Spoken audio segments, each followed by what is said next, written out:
एक. Okay. Kingdom एकचा अभ्यास करत असताना आपण याच्यात काय करणार आहोत? सगळ्यात अगोदर किंगडम एक म्हणजे कोण आहे? मोनेरा. मोनेरा. काय आहे? मोनेरा. मोनेरामध्ये या मोनेराचा जर शेप पाहिला तुम्ही, शेप, तर हे कोणत्या शेपचा मोनेरा असते तर याचा आपण बघणार आहोत आकार. हा आकार जो असतो that is the rod shape. Rod shape असतो. रॉड शेप म्हणजे कसं? अशा पद्धतीने समजा आपल्याला काय असं अशा मोनेरा अशा पद्धतीचे. ठीक आहे. त्यानंतर आपण पाहिलं की हे जे ऑर्गॅनिझम आहे, ऑर्गॅनिझम, हे ऑर्गॅनिझम नेमकं सेलच्या लेवलला कसं आहे? तर कसं आहे? युनिसेल्युलर. युनिसेल्युलर. युनि शब्दाचा अर्थ काय होते? वन. One cell. ज्याच्यामध्ये किती सेल आहे? एकच आहे. युनिसेल्युलर. त्याच्यानंतर तुम्हाला याच्यातल्या काही गोष्टी नाही करायच्या आहे की हे जे न्यूट्रिशन होते याचं, न्यूट्रिशन, NEUTRI, न्यूट्रिशन, हे कशा पद्धतीचं होते? तर हे न्यूट्रिशन कशा पद्धतीचे होते? हा म्हणजे एक हेट्रोट्रॉपिक. हा न्यूट्रिशन मोनेराचा कसा होतो? आणि दुसरं काय आहे?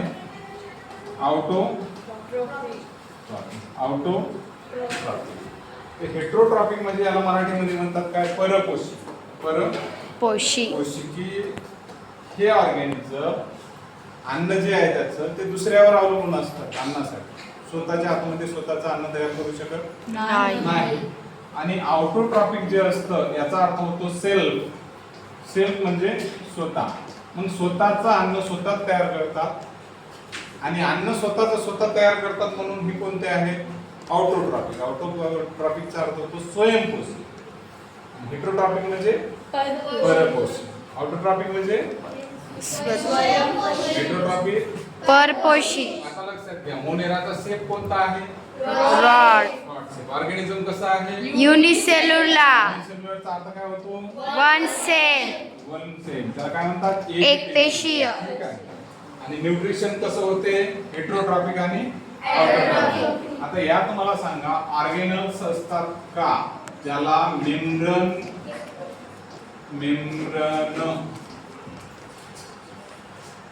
न्यूक्लियस मेम्ब्रेन बाउंड ऑर्गेनल्स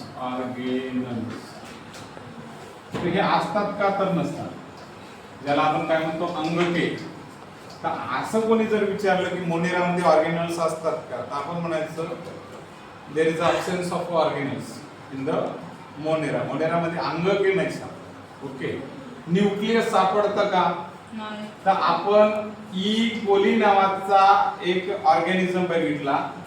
तर या ई कोली ऑर्गॅनिझमच्या बाबतीत जर सांगायला गेलं तर आपल्याला कळतं की याच्यामध्ये ऑर्गेनल्स आहेत का? ऑर्गेनल्स आहेत का? नाही. आहेत का? न्यूक्लियस आहे का? न्यूक्लियस आहे का? नाही. न्यूक्लियोइड आहे का? न्यूक्लियोइड आहे का? हो. डीएनए सापडतो का? हो. डीऑक्सीरायबोज न्यूक्लिक ऍसिड असतं. सेल मेम्ब्रेन असतं का? तुमचं सेल वॉल असते का? हो. सेल वॉल असते. ही सेल वॉल कशाची बनलेली आहे? Protein plus sugar. याची. ही कशी राहते? थिन राहते. आणि अजून या सेल वॉलच्या बाबतीत सांगितलं तर ही काय आहे? थिन आहे आणि हे निगेटिव्ह ग्राम आहे. ग्राम कसा आहे? निगेटिव्ह ग्राम असला म्हणजे कलर कुठला व्याला बाळांना कोणता असतो? लाल आणि गुलाबी. हे स्टेन एक टेस्ट केल्या जाते ज्याला आपण म्हणतो ग्राम स्टेन टेस्ट. की ही टेस्ट केल्याच्या नंतर आपण स्लाइडवर असे हे ऑर्गॅनिझम इथे ठेवले की त्याचा रंग कसा दिसतो? लाल आणि गुलाबी. त्याला म्हणतात निगेटिव्ह. काय म्हणतात? ग्राम निगेटिव्ह. काय म्हणतात? ग्राम निगेटिव्ह. आणि जर जांभळा दिसला, जांभळा रंग असला तर त्याला काय म्हणतात? ग्राम पॉझिटिव्ह पॉझिटिव्ह. काय म्हणायचं? ग्राम पॉझिटिव्ह पॉझिटिव्ह. अशा पद्धतीने आपल्याला या सगळ्या गोष्टी माहिती झाल्या. ठीक आहे. आणि त्यातही ऑटोट्रॉपिक मध्ये ई कोलीमध्ये काही गोष्टी लक्षात येतात, ते खूप डीपली होणार आहे. ठीक आहे. याच्यात जर आपण आणखी पाहिलं तर कोणतं येतं? फोटोट्रॉपिक येतं ऑटोट्रॉपिक मध्ये. ऑटोट्रॉपिक मध्ये अजून दोन प्रकार पडले, फोटोट्रॉपिक आणि दुसरं केमोट्रॉपिक.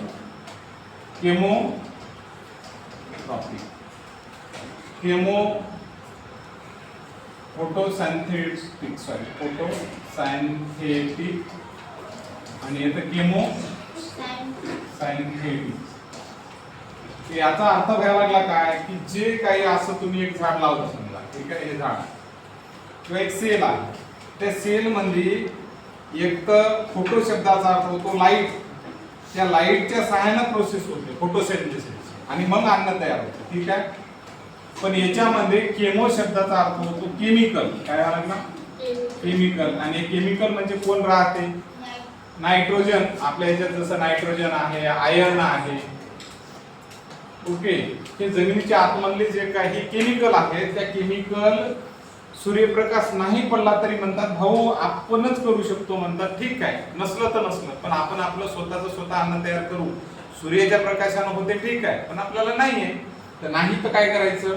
जमिनीच्या आतमधले जे केमिकल आहेत त्याच्या माध्यमातून काय करायची? प्रोसेस करायची, संश्लेषण प्रक्रिया करायची आणि त्याच्या माध्यमातून अन्न निर्माण करायचं आहे. ठीक आहे.